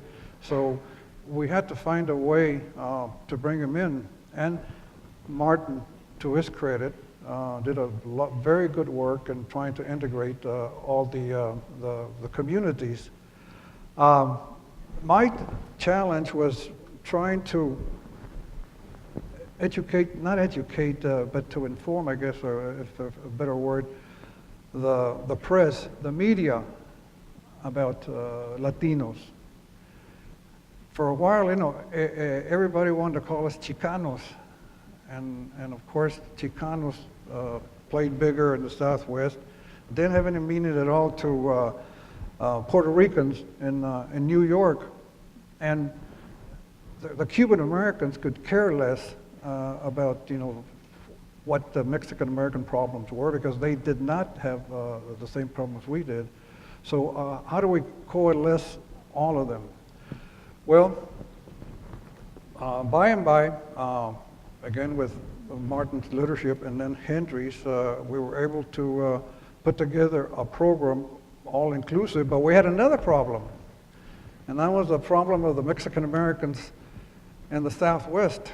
You know, La Raza Unida and Chicanos and all were always struggling with those problems, and because we called ourselves a Spanish-speaking committee, they thought we were, again, the word that I use, for pretentious. So we were always trying to struggle with a common unity. And I remember Martin was with us. Henry was still not the chairman, but I organized a meeting in Houston. And so it took me a long time. And so Tacho Mendiola, who's from Houston, and he's now one of the he's one of the academic leaders at the University of Houston. So we set it up very well, and tables and plenty of people. And right in the middle of the program, here comes Tacho with all his gang. And boy, there was a brawl. And so that was one of my probably most important experiences that we had. But it got better. And then we went to New York, and it was easier with the Boricuas, with the Puerto Ricans. And the Cuban Americans by that time were beginning to establish, you know, their own communities here. And so it wasn't hard for the Cubans, but it was difficult for us with the Mexican Americans. For one thing, most of them were Democrats, diehard Democrats, and they didn't want to accept or understand that President Nixon wanted to be an all-inclusive president. And there were always issues that were coming up that we could not, in a way, confront successfully, like education programs and so forth. But little by little, and then with the help of all the Latinos who are now coming into government and all the agencies, that began to change because of them. And we had one strategy which I tried to promote. And I say it worked, and it's still working, but what we were trying to do is not, and they can, Henry and Martin and the rest of my colleagues can speak better to that, but what we were trying to do, and what I was trying to do as my job, was to promote the fact that we were going after the mid-level jobs in government. Because at that time, if you will recall history, Johnson did not have very many appointees. Kennedy did not have very many, hardly any appointees. So, and we were realistic enough to know that we were not going to get any cabinet jobs at that time. So what we said is, let's go for the mid-level jobs. And then we'll put our own people in there. And those are the ones who make the decisions, as Manny pointed out. These are the ones who control who gets hired, how are you going to divide up the money and so forth. And I think we were successful because later on we made a list and we had about, 60, Henry? Or 80 appointees? How many? Okay, so we went in that direction, and then we felt that things would get better. After I went to the White House, and I will end with this, after I went to the White House, it wasn't difficult for me to try and advance these programs, but there was also many times when the White House, because of the way it was made up, would not pay too much attention to us. We really had to work to develop a program where it was all inclusive. It was not the president via Nixon, it was more the mindset of those who had come with Nixon. And it was difficult for them, I guess, to accept the Latino and appreciate what he was trying to do and what he was trying to accomplish. But little by little, like everything else, we did it. And take a look now at the White House. I was the first one a long time ago, I grant you, but now there's counsels to the president, special advisors. So it's become now just something that's routine to have Latinos. But 45 years ago, I guess, I was the first one. And I have I still have my check of when I testified at the Watergate grand jury. I never cashed it, and I think Henry was one. Who else was? But to me, I guess it was sort of a, if you can call it a badge, or but maybe I wouldn't want to go to that far and be that extreme. But it was an accomplishment of. It was a sign of accomplishment. That the fact that they thought I had been involved enough to be cited by the, not to be cited, to be indicted, not indicted either. But I should have, but to be subpoenaed, that's the word, subpoenaed by the grand jury. And when I told them what I was doing, I guess they accepted it, and here I am. But I'd like to close just by saying how much I appreciate the people who put this together and gave us the opportunity to talk to you. And I, for one, did not think, that there was still that type of appreciation or for the work that was done by what I call the pioneering group in Washington. And these are the people that you see here, and I'm glad to have been just a little bit, made a few contributions to it. So thank Martin, just my first boss, for his leadership, and I thank Henry, who continued the job. Thank you very much.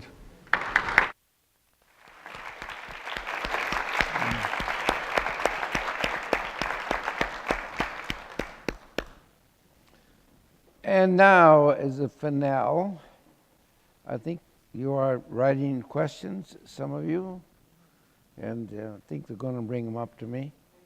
But as they bring them up, I would like to add a few little tidbits. First one is that I have finished writing a book about that time, and it has a possible title, not for sure, of The Nixon No One Knew. For many reasons. The story you heard today is not something, it's a good one, but not something other people in New York, New York Times, CBS, NBC, etc., want the world to know.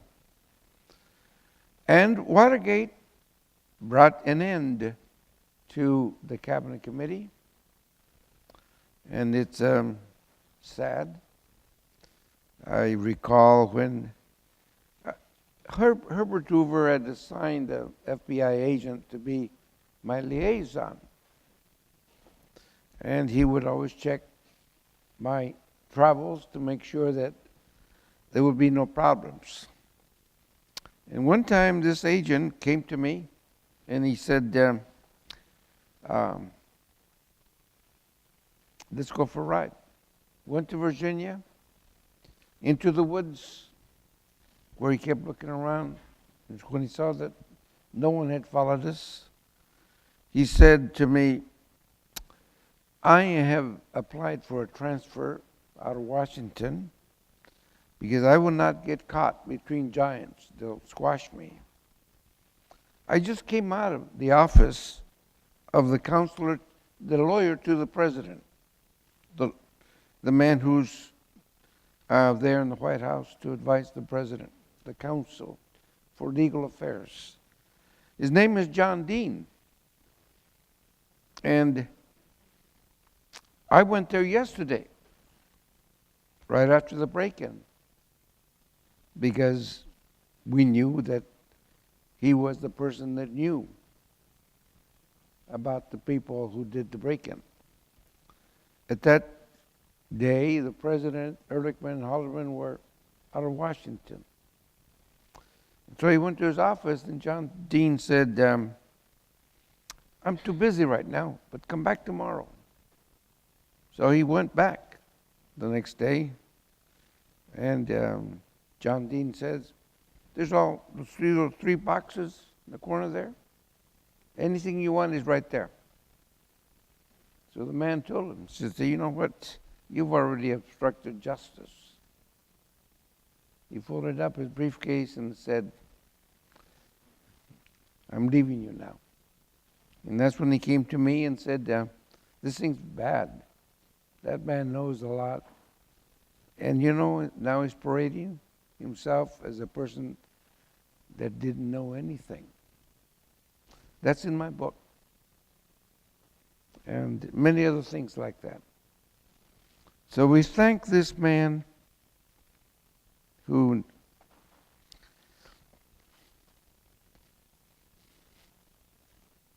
occupies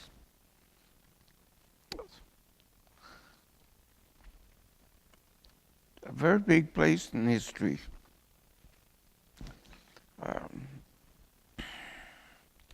I have some questions here.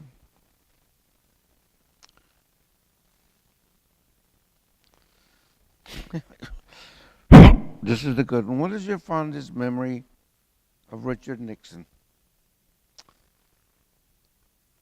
Being in that Oval Office where when he says to me, you know, I eat enchiladas, I eat tacos, I ride horses, I go to 16th of September parades, I wear hats, I wear sombreros, I try to get that Mexican vote, but all I ever get is 5%. And so he said, this time, I want you to help me get 15%. And I reached into my shirt pocket, and I pulled out a 3.5 by 5 card. And I said, Mr. President, I suggest if you do these 5 things, you'll get 25%. Well, he laughed, twirled around in his chair, and used interesting language. He said, you know, you're just a Latin teacher. I'm the politician. And you're telling me you're going to get 25% if I do these things? I said, yes, read them well. So he did. He said, Haldeman, get in here. Dr. Ramirez says, I'll get 25 if we do these things. Let's do it. Let's do it. One of them, of course, was we got to bring in 100 Mexican Americans at very high level positions. And of course, we worked at it. We got 76. And there were 4 other things, but that's on my book. That was the fondest memory. Mm-hmm. How much time do we have? Jonathan? One more question. Let's see.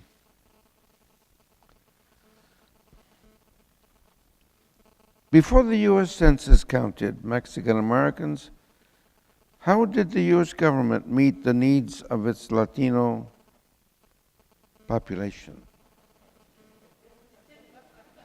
Well, one time I called the Pentagon and I said, you are advertising to get recruits into the armed services.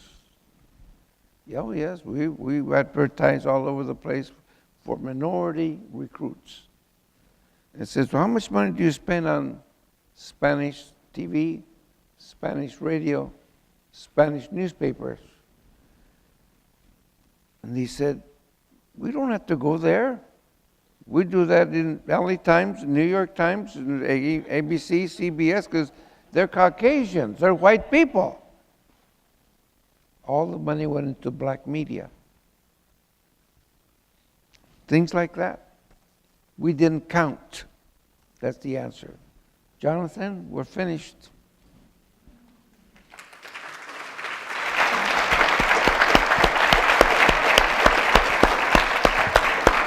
Ladies and gentlemen, I hope you've enjoyed this panel presentation. Thanks to each and every one of you for participating, both you as an audience and you as participants, to show our gratitude. And we historically have had many panels like this and major speakers, and I know why you come. You don't come for the lavish honorariums. You come for the gifts that we give you. And today is no exception, because we're presenting each one of you with a beautiful, limited edition, limited to the number we can sell, mug, What Would Nixon Do? I should have had special ones made for you of what did Nixon do, because you have answered that question in terms of the historic initiatives, the vision that he and you expressed on behalf of Spanish-speaking people. And thank you for building a record that we will have online within just a few days. Thank you for coming. I hope all of you enjoyed it. Please come back.